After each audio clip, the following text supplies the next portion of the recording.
মনোয়ারা মুজিব নুরানী তালিমুল কোরআন মাদ্রাসার নতুন সবক ও পুরস্কার বিতরণী অনুষ্ঠান অনুষ্ঠিত।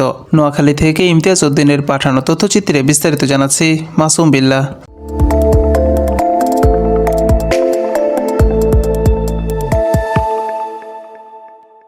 নোয়াখালীর বেগমগঞ্জ উপজেলার 11 নং দুর্গাপুর ইউনিয়নে মনোয়ারা মুজিব নুরানী তালিমুল কোরআন মাদ্রাসার নতুন সবক ও পুরস্কার বিতরণী অনুষ্ঠান 6 জানুয়ারি সোমবার সকাল 11টায় মাদ্রাসা প্রাঙ্গণে অনুষ্ঠিত হয়েছে।